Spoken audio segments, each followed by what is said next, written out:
मागील काही दिवसांपासून पुण्यातील अपघाताचे प्रकरण राज्यभर गाजत आहे। पोर्शे कारप्रमाणे मुंबई, नवी मुंबई आदी ठिकाणी आलिशान लक्झरी कारच्या अपघातात दिवसेंदिवस वाढ होत चालली आहे।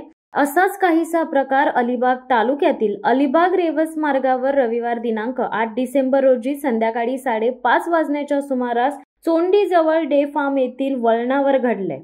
अलिबाग ते रेवस मार्गावर चोंडीजवळ भरधाव कार थेट गॅरेजमध्ये घुसून अपघात झालाय। यात गॅरेज मालकासह 3 जण गंभीर जखमी झालेत। त्याच्यावर अलिबागच्या जिल्हा रुग्णालयात उपचार सुरू आहेत। चालकाचे गाडीवरील नियंत्रण सुटल्याने हा अपघात झालाय। रवी पाटील वय वर्ष 50 राहणार धोकवडे, गॅरेज मालक मंगेश यशवंत म्हात्रे वय वर्ष 52 राहणार आगरसुरे, सोनू नाईक वय वर्ष 45 राहणार किहीम अशी जखमींची नावे आहेत। काल संध्याकाळी 5:30 वाजण्याच्या सुमारास ही भरधाव BMW कार अलिबाग कडून रेवसच्या दिशेने निघाली होती। चोंडी गावापासून जवळच डे फार्म हाऊस शेजारी रस्त्याच्या कडेला असलेल्या गॅरेजच्या शेडला धडक देत थेट आत घुसली। यात गॅरेजमध्ये दुरुस्तीसाठी आलेल्या दुचाकी वाहनांचेही नुकसान झाले। अपघातानंतर काही काळ वाहतूक कोंडी झाली होती। अपघाताची माहिती मिळाल्यानंतर मांडवा सागरी पोलिसांनी घटनास्थळी धाव घेतली।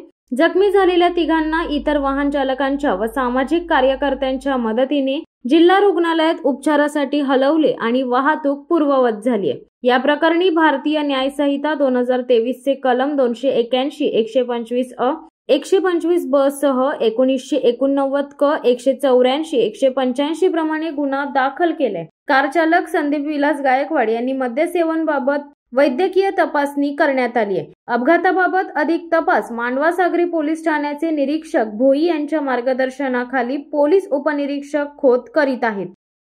शिवसत्ता टाइम्ससाठी अमोल कुमार जैन, रायगड। दे धडक बेधडक वृत्त देणाऱ्या आपल्या शिवसत्ता टाइम्स न्यूज चॅनलला लाल बटन दाबून सबस्क्राईब करा आणि बेल आयकॉनला क्लिक करायला विसरू नका।